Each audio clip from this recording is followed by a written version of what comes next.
Il me fait vraiment plaisir d'accueillir Victor Harmony, qui est collègue en sociologie. Je l'ai invité à venir nous présenter un rapport de recherche, qui est en fait le deuxième rapport, mais je pense que tu vas expliquer un peu le contexte. Oui, c'est ça. Donc, je ne vais pas prendre trop de temps. Il y a des co-auteurs qui va vous présenter aussi rapidement, je pense. Si ça te va, là, je limite ma Oui, tout à fait. et puis on avance. Et puis donc, il va présenter le rapport. Et après, évidemment, il est là pour répondre à des questions et des commentaires et partager des Tout à réflexions. fait, tout à fait. Bon, merci de l'invitation. Voilà, alors c'est ça. Je vais faire assez rapidement, en fait, un tour du rapport et des conclusions, mais surtout aussi de son contexte. Bon, en tout cas, moi j'aimerais qu'on ait le temps de peut-être d'en discuter si vous avez des questions, etc. Donc, d'une part, n'hésitez pas à m'arrêter s'il y a quelque chose que je dis ou que vous voyez à l'écran qui attire votre attention. J'ai pas de problème avec ça, mais sinon, bon, je vais essayer d'aller vite, peut-être un peu trop vite, et parfois, je vais passer peut-être au-dessus des données en soi, c'est pour aller plus vers les éléments substantiels. Mariam Assaoui, qui devait être ici avec moi pour présenter ça à deux, la Covid, donc elle s'excuse.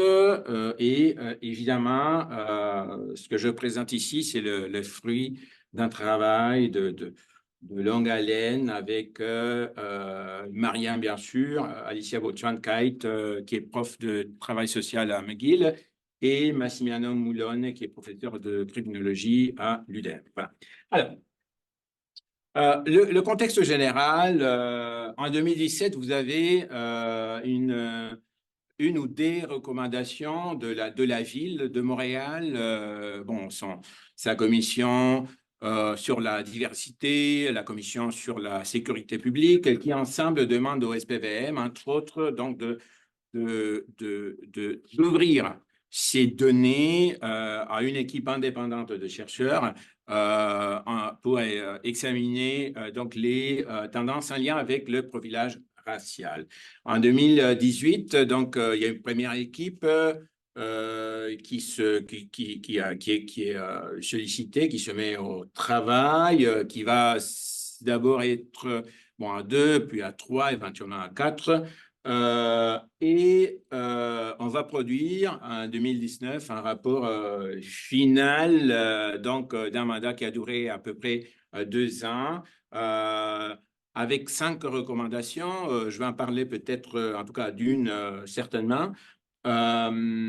Évidemment, la démarche se conclut par un constat de l'existence d'importantes disparités raciales et donc de biais systémiques au niveau des interpellations de la police de Montréal. On va parler aussi de ce que ça veut dire les interpellations, parce que souvent, il y a un peu de flottement dans la compréhension. Est-ce que c'est les interceptions routières? Non. Est-ce que c'est les arrestations? Non, etc., etc. Donc, les interpellations, c'est un aspect du travail policier qui est assez, justement, différent de ce qu'on conçoit généralement comme étant l'action policière. On verra, l'interpellation est surtout liée aux pratiques de prévention et un peu de dissuasion, peut-on dire. Et on va voir un petit peu que c'est justement dans ce moment de contact entre l'institution policière et la population, où il n'y a pas de délit de commis, en tout cas de façon flagrante, c'est là qu'il y a un assez grand espace de discrétionnalité de la part de la décision du policier ou de la policière d'intervenir ou non devant quelque chose qui semble suspect, quelque chose qui semble à ses yeux, à leurs yeux, pas à sa place, etc., etc. Généralement, une interpellation se solde par la collecte d'informations et pas par une arrestation ou par l'émission d'infraction. On va voir un petit peu cela aussi, mais ce qui est important, c'est de voir donc le citoyen, la citoyenne qui est soumis ou soumise à une interpellation policière, en principe, n'a rien à se reprocher. Ça, c'est extrêmement important. Et en plus, on a le droit de refuser de participer à l'interpellation. Mais il y a une zone grise parce qu'évidemment, c'est la police qui veut vous parler. Donc, c'est pas, il y a un moment de détention psychologique, même si il n'y a pas de pouvoir légal de vous soumettre un questionnement concernant surtout votre identité, et puis par la suite ce que vous faites là, etc., etc. Et voilà, dans ce contexte-là, donc nous avons une sorte de, de, de boîte noire dans laquelle des processus de prise de décision, dans la tête même du policier et de la policière, en cours. Et puis, cette personne policière n'a pas nécessairement toujours une conscience, une façon d'articuler les raisons qui l'amènent à dire, là, il y a quelque chose qui, comme ils le disent, c'est leur vocabulaire, ça tire mon œil, il y a quelque chose qui me fait agir, qui peut être un peu fondé sur mon expérience, sur mon flair, sur quelque chose qui peut-être un non-policier ne serait pas capable de voir. Et dans cette capacité de détection, dont beaucoup de policiers et policières d'abord, d'ailleurs, se targuent justement, parce que c'est la pratique du métier. Je suis un bon policier parce que je vois ce que vous ne voyez pas.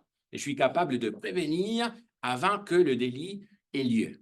Et dans ce contexte-là, évidemment, les dérapages, l'incidence des billets implicites, bon, ça semble aller un peu douce. Voilà. Alors, oh, ça c'est allé. Ah oui. Essentiellement, ça vient du premier rapport. Je ne vais pas m'attarder là-dessus. Si vous avez un peu pris connaissance de ça, on a les données qui sont le plus ressorties, dont on a beaucoup parlé, c'est effectivement les personnes autochtones, les personnes noires sont entre 4 et 5 fois plus à risque de se faire interpeller par la police de Montréal que la population blanche. Je ne vais pas m'attarder trop sur la méthodologie, mais évidemment, si ça vous intéresse, je peux vous dire comment on a construit nos indicateurs donc, de disparité raciale. Pour les personnes arabes, on avait constaté double, donc 2 fois plus. Pour les personnes latines, une fois et demie de plus que la population blanche, etc., etc. Nous avons fait beaucoup d'analyses par quartier. Nous avons fait des analyses aussi par groupe d'âge, ce qui nous a permis de voir certaines choses, et bien sûr par genre. Donc, c'est là que nous avons pu constater, par exemple, que les femmes autochtones sont 11 fois plus à risque que les femmes blanches, et on compare évidemment chaque groupe de la population, selon leur âge, au groupe correspondant dans la population majoritaire. Donc, à ce moment-là, vous voyez que ça monte. Si c'était 4 pour la population afrodescendante de Montréal, 4 fois plus de risque de se faire interpeller, ça monte à 5 et 5,3, plus que 5 quand il s'agit de personnes noires, des jeunes noirs entre 25 et 34 ans. Pour les personnes arabes, vous voyez comment ça double. C'était 2 et maintenant c'est plus que 4 quand on va focuser l'analyse statistique sur les jeunes de 15 à 24 ans. Bon, vous voyez un petit peu la logique de la chose. Évidemment, c'était assez, évidemment, c'est assez frappant comme résultat, ce qui a fait en sorte... Ouais, c'est ça ce que je voulais. Bon, ça a donné lieu à une réaction. Ce qui est intéressant en soi, on peut en parler. Pourquoi ça prend des chiffres? Pour que la société, le gouvernement, les institutions réagissent, alors que ce n'est pas la première fois qu'il y a eu des études et des constatations du fait que la police de Montréal a fait du profilage. Alors, à ce moment-là, évidemment, il y a quelque chose qui fait en sorte que, bon, on peut dire, oui, c'est la première fois que la police de Montréal, obligée par la ville, ouvre dans ces données, nous donne, nous, des chercheurs indépendants, donc les données brutes sur les interpellations. Alors, oui, le SPVM, à ce moment-là, reconnaît l'existence de biais systémiques envers les personnes racisées. Donc, ça, c'est un résultat qui amène à l'adoption, c'était notre première recommandation dans le rapport, l'adoption d'une politique sur les interpellations. C'est assez surprenant, en tout cas pour moi, quand j'ai commencé le premier mandat et j'ai dit, ben, quelles sont les balises? Parce que ça semble assez discrétionnaire. Vous interpellez quand? Quels sont les motifs, la logique derrière le fait que vous dites, là, j'interviens. Il n'y a pas de délit. Je n'ai rien vu. Mais il y a quelque chose qui se passe. Et moi, comme policier voué à la prévention, ben, j'interviens. Pas vraiment de balises. Alors, évidemment, ça va de soi. En fait, aucun corps de police au Québec n'en avait. Maintenant, c'est devenu obligatoire via le ministère de la Sécurité publique, et le SPVM, d'ailleurs, disait très fièrement, nous sommes le premier service de police au Québec à se doter d'une politique d'interpellation. C'est un peu tard, hein, l'année 2020, en tout cas. Mais bon. Et un engagement du SPVM à ce moment-là, puis par la ville, c'est de nous donner un deuxième mandat pour examiner certains éléments qui étaient restés peut-être sous l'ombre. Je vais en parler un petit peu de ça. Qu'est-ce qu'on voulait savoir? On a observé des disparités. Alors, on veut savoir quels sont les mécanismes d'interpellation. Qu'est-ce qui amène, quel est le contexte de l'interpellation qui amène la personne policière à décider d'intervenir ou non. Parce que c'est peut-être là qu'on va trouver en partie l'explication des disparités raciales. On voulait aussi évaluer les effets de la politique, donc cette nouvelle politique, et c'est une politique qui a été non seulement adoptée par le SPVM, mais tout le personnel du SPVM, l'effectif au complet, a passé par une formation sur la nouvelle politique. Donc, ce n'est pas juste, en principe, l'adoption de quelque chose sur papier, mais chaque policier, chaque policière est passé par une séance de formation à laquelle mes collègues et moi avons assisté aussi pour voir de quoi, qu'est-ce que ça dit aux policiers, aux policières par rapport à leurs obligations et surtout leurs responsabilités devant les droits des personnes citoyennes. Et dans ce contexte-là, donc, nous voulions savoir, est-ce que ça a eu un effet? Est-ce que cette nouvelle politique, cette politique, parce qu'on l'appelle nouvelle, mais en fait, il n'y avait pas d'ancienne politique, il n'y avait pas de politique. Alors, parce qu'une politique, ça réduit les disparités raciales. Parce que ça vous oblige, simple en tant que policier policière, justement, de penser deux fois devant un soupçon, en me disant, est-ce que je pourrais l'expliquer au juge? Est-ce que je peux expliquer ça à la personne? Hein? Parce que maintenant, il faut articuler à la personne.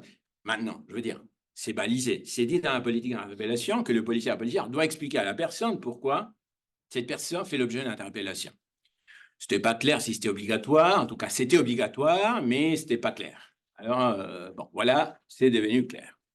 On nous demandait, le SPVM nous a demandé clairement, dans leur vue, c'était bon, okay, aidez-nous à nous améliorer. Alors, donnez-nous des pistes pour aller de l'avant avec une évolution de ce qu'ils ont appelé de culture organisationnelle, un virage culturel. C'est ça, comme ça que c'était énoncé. Une partie importante donc du deuxième mandat qui n'était pas présente dans le premier mandat. Le premier mandat était basé entièrement sur des chiffres. C'est pourquoi c'est que des tableaux statistiques, des analyses sur des données. Et ça donnait, évidemment, ce que nous avons vu. Mais d'un côté de l'autre, et quand je dis cela, c'est dans la police elle-même, les policiers qui nous reprochaient en disant « oui, mais les chiffres, ça ne raconte pas toute l'histoire ». Il y a des angles, vous n'êtes pas policier, vous ne comprenez pas que ce n'est pas si simple, que ce n'est pas parce que vous montrez que c'est 4 fois plus que, hein, parce qu'il y a des choses qui arrivent sur le terrain qui font en sorte que, bon, ça se passe comme ça, et ce n'est pas parce que moi, je me lève le matin comme policier en me disant je vais cibler telle population plutôt que telle autre, je pense que telle minorité, il faut la suivre de près plus que d'autres. Ça m'amène, le travail policier, ça m'amène à faire ça. OK, alors on va parler avec les policiers et policières pour mieux comprendre. Et c'est là que, ici, les entrevues étaient constituées un aspect tout à fait central donc, de la démarche. Cela dit, on a continué dans l'analyse statistique de la même façon et de façon même plus approfondie que ce qu'on avait fait lors du premier mandat. Alors, en ce qui concerne les entrevues avec les policiers, j'ai quelqu'un qui souligne. Paul, arrête. On a posé des questions sur la pratique d'interpellation selon l'expérience de la perspective des policiers et des policiers interviewés. Donc, OK, les policiers et je dis des deux côtés parce que aussi, celles et ceux qui ont été victimes d'interpellations injustifiées ou à répétition nous ont dit oui, mais les chiffres, oui, ils ne disent pas tout parce que dans le moment de l'interaction, il y a des choses qui se passent et qui ne sont effectivement pas reflétée par tout simplement une fiche d'interpellation. Donc, parlons avec les policiers, voir comment ils décrivent cet aspect de leur travail. Et nous sommes allés aussi poser des questions sur le contexte organisationnel lui-même et ce virage culturel entrepris par le SPVM. Donc, on voulait savoir, bon, il y a des policiers qui nous ont dit, j'ai lu votre rapport. Je ne suis pas sûr, hein, parce qu'après, ils nous disaient des choses qui n'étaient pas dans le rapport, hein, qui étaient plus de la couverture médiatique. Alors, vous nous accusez tous des racistes. Non, on n'a pas dit ça dans le rapport. Bon, en tout cas, vous n'avez pas pris en compte le fait que tel... Oui, si vous regardez à la page X, nous avons fait l'analyse, hein, contre l'un par la variable Y. Bon, peu importe. Mais les policiers et les policières avaient beaucoup de choses à dire sur notre premier mandat et sur la réaction sociale de tout ce qui avait été... tout ce qui s'était produit autour de cela. Et donc, ils voulaient, et on a eu plusieurs qui nous ont dit, effectivement, bon, on voulait avoir la chance, l'opportunité de nous expliquer. Alors, on a accueilli tout cela. C'était des entrevues assez détaillées, d'environ 1 heure et demie avec chaque personne, individuelle, anonyme, confidentielle. Je pourrais vous parler aussi du processus de recrutement. Est-ce que nos 90 policiers et policières sont représentatifs de l'ensemble des milliers de policiers du SPVM? Sûrement pas. Comme dans toute enquête, évidemment, c'est une participation volontaire. Je lance un appel et puis les gens qui veulent me parler, qu'est-ce que ça fait? Ça fait que c'est souvent des gens qui sont plus investis dans l'enjeu, peut-être pour ou contre quelque chose. Donc, oui, ça nous a donné effectivement deux façons assez différentes de voir les choses. Une majorité de policiers et policières qui ne voient pas de problème. Je résume comme ça, on va voir un peu plus en détail. Et une minorité de policiers et policières qui voient très clairement un problème au niveau de la police. Alors, nous avons été très méthodiques dans la démarche. Nous avons posé 2 grandes questions de recherche avec des sous-questions. Quels sont les facteurs et les mécanismes à l'œuvre dans la décision d'interpeller, notamment à la lumière de l'identité racisée des personnes interpellées? Alors, on veut savoir un petit peu entrer dans cette boîte qu'est la prise de décision. Donc, pour mieux comprendre, selon les policiers et les policières. C'est-à-dire, là, ça veut dire on s'intéresse à leur point de vue. Alors, quels sont les membres du SPVM, les fonctions, les motivations, l'utilité, etc. Nous voulions savoir aussi qu'est-ce qu'ils pensent justement des disparités, parce que les disparités sont constatées. On ne les a pas inventées. Alors, on veut savoir, est-ce que le policier ou la policière vous dit oui, mais c'est à cause du profilage racial, ou non, c'est à cause de quelque chose que vous n'avez pas vu ou dont vous n'avez pas tenu compte. Voilà. Vous voulez savoir aussi comment ils réagissent au climat social, évidemment. On se place, vous voyez bien, l'année 2020, l'été 2020. Donc, il y a aussi une mobilisation autour de l'enjeu policier partout dans le monde, surtout aux États-Unis, mais aussi ici. Alors, bon, il y a une remise en cause aussi de certains éléments des rapports entre la police et les minorités racisées. Alors, nous sommes intéressés à regarder les changements de ce virage culturel de l'organisation policière. Nous avons formulé des hypothèses, nous avons établi des méthodes et nous avons testé ces hypothèses. Alors, je ne vais pas m'attarder sur chaque élément, tout est dans le rapport, un long rapport, mais essentiellement, vous voyez, par exemple, bon, si vous faites une sensibilisation au biais par la politique d'interpellation, la formation, la mise en place d'une équipe de coach d'interpellation formée entièrement par des personnes racisées, minoritaires, qui sont censées accompagner les policiers et les policières dans la compréhension de leur propre liés, etc., etc. Donc, il y a tout un travail qui se fait. Ça devrait décourager les interpellations qui visent les minorités de façon disproportionnée. Alors, l'hypothèse qu'on va formuler par rapport à ce changement, c'est la nouvelle politique et les nouveaux outils devraient avoir comme effet une réduction générale dans les disparités raciales, dans le regard des statistiques. Qu'est-ce qu'on va faire? On calcule des indicateurs qu'on avait déjà utilisés, mais maintenant pour 2018 à 2021. Hein, c'est vraiment très clair comment on dit, vous avez changé ça, donc, ça devrait donner ça. On va vérifier avec cette méthode et ces données si ça correspond à quelque chose. Les 3 premiers ici sont quantitatifs. Et ici, c'est analyse des propos recueillis dans les entrevues. Parce qu'on s'est dit que ces policiers, maintenant, sont capables justement de eux-mêmes mieux comprendre ce qu'ils font comme travail. C'est-à-dire, ça rend conscient ce qui était inconscient, ça rend explicite ce qui était implicite, etc. etc. Bon. Voilà un petit peu l'échantillon, si vous voulez, si on veut l'appeler comme ça. Je vais passer vite. Je vais passer vite aussi ici. Par exemple, ça c'est très utile pour comprendre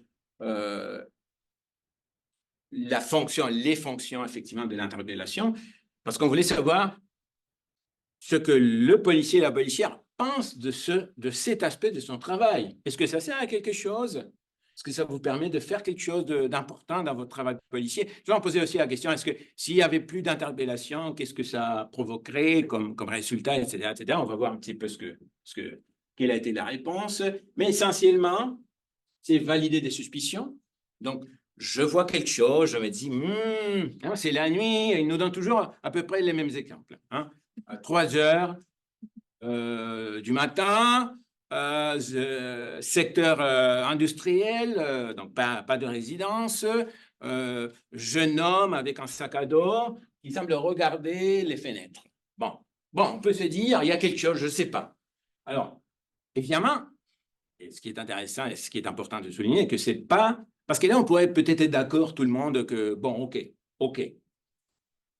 Ça prend peut-être de poser une question, monsieur, madame, qu'est-ce que vous faites là? C'est-à-dire, on pourrait dire, bon, et disons qu'il vous ajoute aussi, et on sait déjà que dans le secteur, il y a eu des vols par infraction. Donc là, vous avez tous les facteurs, ça semble très raisonnable que même si on a le droit au Québec, au Canada, de marcher à 3 heures du matin et regarder où on veut. C'est vrai, ce n'est pas interdit de regarder par une fenêtre, ce n'est pas interdit de marcher la nuit. Mais cet ensemble d'éléments amène le policier et la policière à dire « Monsieur, ce que vous êtes là. Et là, si ça enclenche ce processus, on va tenter d'obtenir l'identité de la personne, certains éléments, donc l'identification, d'information, et on va laisser tout ça dans une fiche qui va rester dans le système. Et là, c'est toute une autre histoire, parce que qu'est-ce qui se passe dès le moment où vous n'avez rien à vous reprocher, mais vous êtes dans le système? Ou un autre policier, l'année prochaine, infraction au code de la route, met votre nom dans le système et le voir ressortir. Vous n'avez commis aucune infraction. Vous êtes coupable de rien. Mais moi, comme policier, je me dis, l'année passée, madame a attiré l'attention d'un collègue. Alors moi, j'ouvre un peu plus mes yeux en me disant, bon, si mon collègue a trouvé quelque chose de suspicieux, de particulier, bon, ça peut nourrir aussi ma suspicion, n'est-ce pas? C'est-à-dire, c'est un peu dans cette logique aussi qu'on peut voir comment assez rapidement on entraîne un mécanisme quasi psychologique, parce que ça confirme le biais de confirmation. Ouais, j'avais vu qu'il y avait quelque chose. Déjà, un collègue a vu que monsieur, madame, il y a quelque chose de pas correct. Bon, alors, tant mieux. Donc, je veux le garder dans le système parce que je continue la prise d'information d'un collègue. Et en ce sens-là, je me sens comme faisant partie d'un processus de cueillette de renseignements dans la lutte contre la criminalité. Mais vous êtes 2 fois dans le système et la 3e fois, on va dire, mais là, monsieur, madame est déjà 2 fois dans le système. Alors, je commence à me faire une petite image, une petite idée de sa culpabilité, sans avoir jamais constaté de délit. Voilà. Alors, ils vont vous dire, ça noie le renseignement, ça permet d'invalider des suspicions, prévenir, fournir de l'aide. Les policiers vont vous parler beaucoup du fait que selon eux, plusieurs interpellations sont effectuées dans un but d'aide.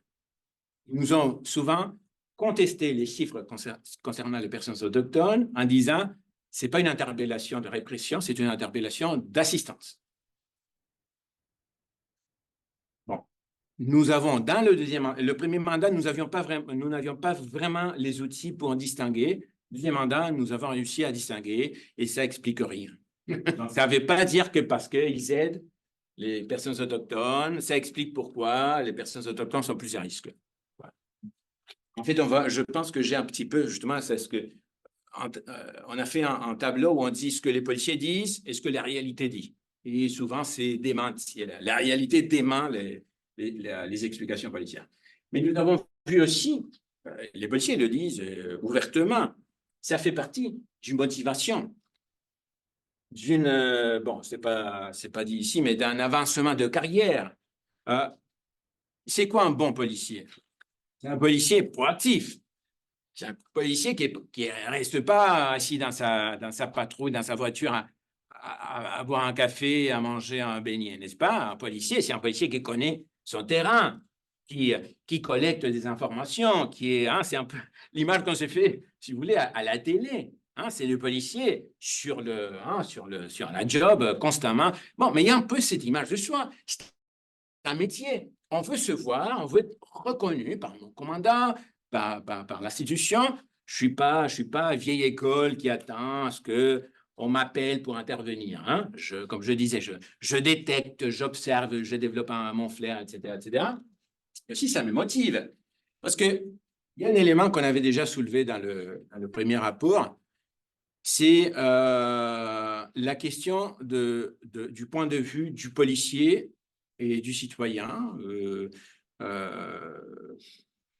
devant une interpellation qui était finalement pas nécessaire. Qu'est-ce que ça veut dire? C'est pourquoi on parlait de valider ou invalider. Je vois quelque chose, je me dis, ce gars qui regarde à l'intérieur de voitures. Je me dis, bon, peut-être voleur de voiture, opportuniste, Bon. J'interviens et le monsieur m'explique finalement qu'il s'est trompé je sais pas, il cherchait quelque chose, je sais pas, il y a une explication raisonnable. Le policier s'en va satisfait. Il y avait une suspicion et moi, je l'ai invalidée, c'est-à-dire, tout est correct. Mais j'ai fait ma job. Il ne va pas dire, ah, mais zut, je n'aurais pas dû. Pourquoi il va dire ça? Il va dire, j'ai bien fait, il y avait quelque chose, et moi je suis intervenu et j'ai checké, et puis pas de problème. Et peut-être une fois sur 20, sur 50, je tombe sur quelqu'un qui a commis un délit, qui était recherché, etc. Et là, ça valide les 49 fois autres, n'est-ce pas? Parce que vous dites, moi j'essaie 50 fois, et j'en attrape un. D'un point de vue policier, j'ai fait ma job. C'est pour ça qu'on me paye, qu'on me met sur la rue, n'est-ce pas? En patrouille, circuler, etc. Mais vous avez 49 personnes qui ont été interpellées et qui n'avaient rien à se reprocher. Alors, vous êtes en train de créer un coût social, un coût psychologique pour chacune de ces personnes. Il y a des études qui montrent là l'effet surtout des interpellations à répétition, surtout auprès de personnes racisées, surtout auprès de jeunes racisés. Alors, vous avez des jeunes noirs ou arabes qu'on voyait qui sont à répétition visés par des interpellations, mais il n'y a pas de délit de commis. Et c'est pourquoi ils se trouvent dans cette banque de données. Dès le moment où il y a une infraction, on vous sort de la base de données d'interpellation et vous allez dans la base de données d'infraction.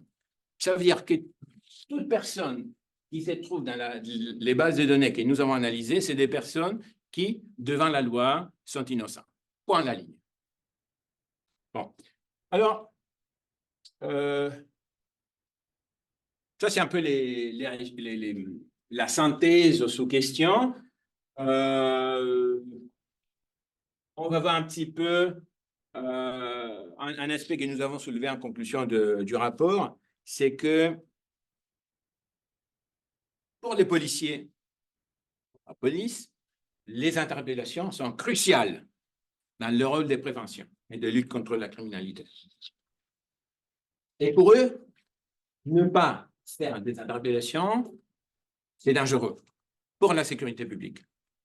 Vous allez voir un petit peu, quand on arrive à la recommandation qu'on va faire, bon, c'est là qu'il y a, on savait qu'on s'en allait vers, on va dire, un court-circuit.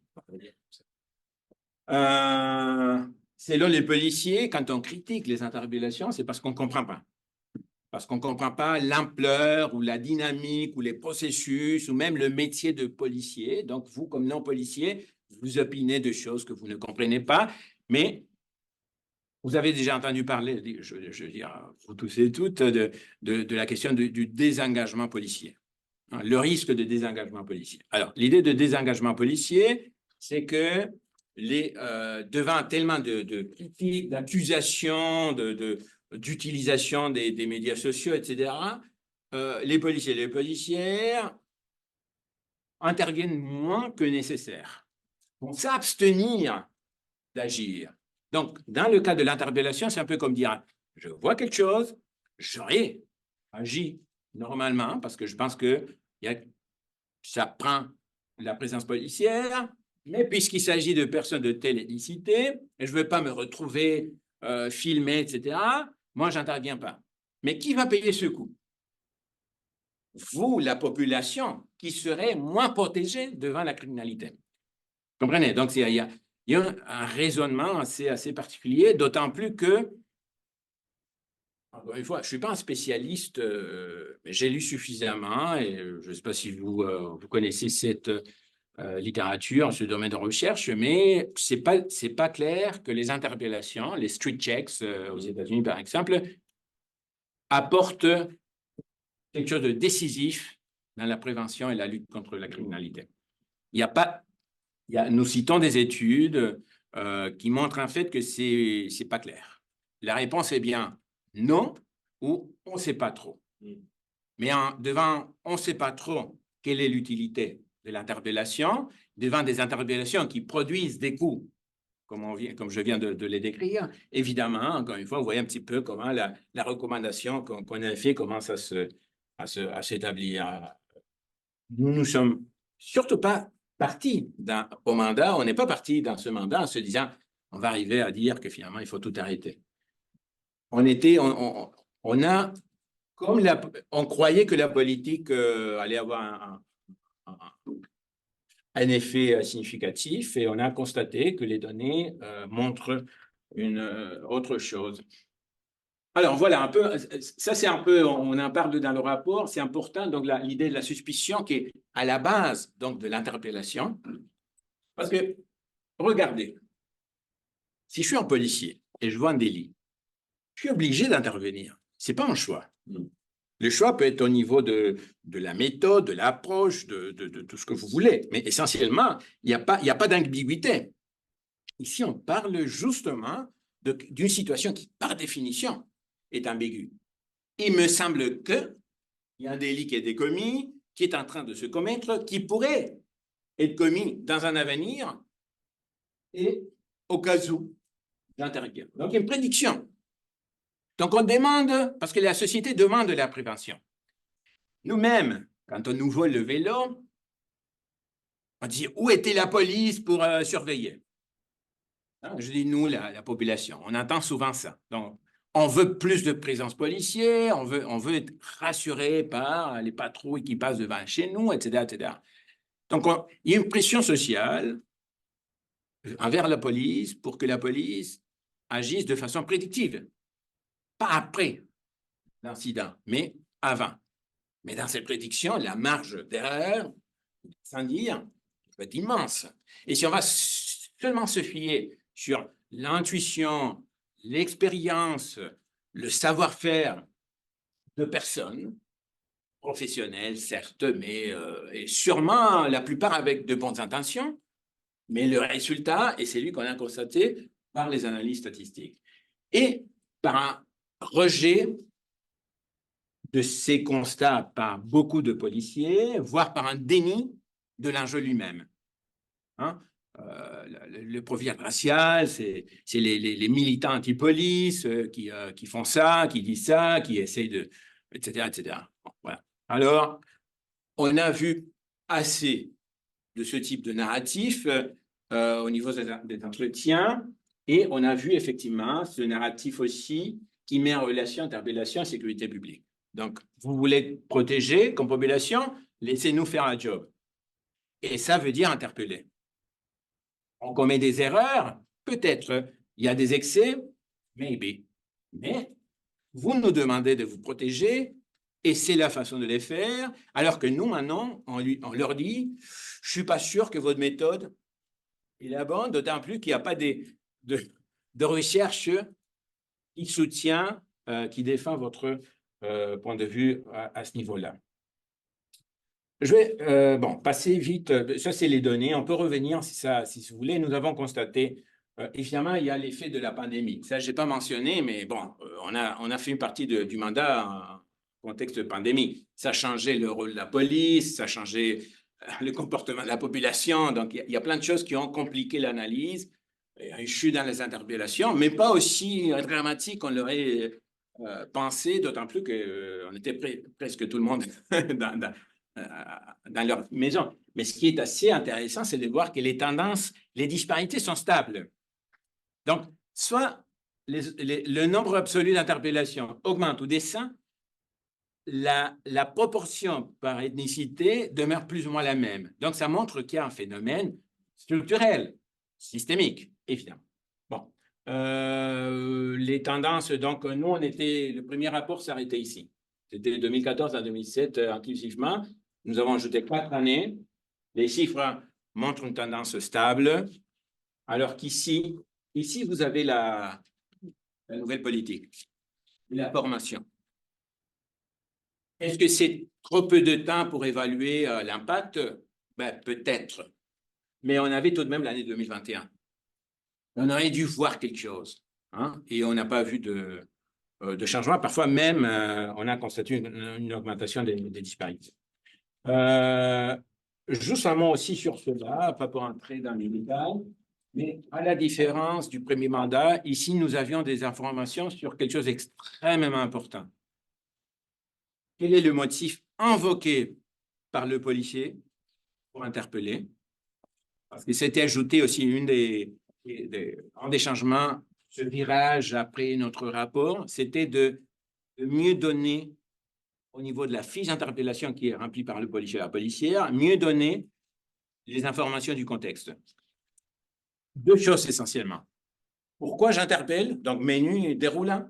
Est-ce que c'était prévention? Est-ce que c'était enquête et recherche et renseignement, etc., etc. Et deuxième élément, c'est crucial. Qui a décidé de faire l'interpellation?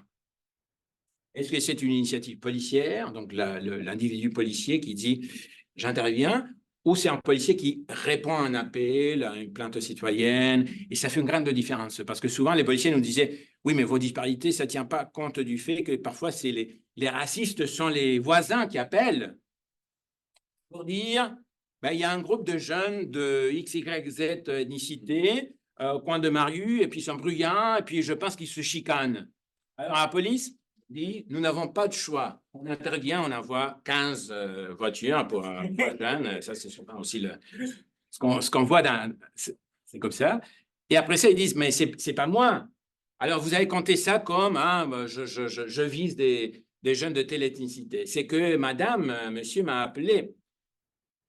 Nous avons pu distinguer et les tendances se maintiennent. Donc, il n'y a rien dans les variables qu'on a pu appliquer qui nous permet de dire, ah, bon, ben finalement, oui, il y a des différences au niveau des ethnicités, mais c'est parce qu'il y a quelque chose de légitime dans ce que le travail policier entraîne dans ce type de situation.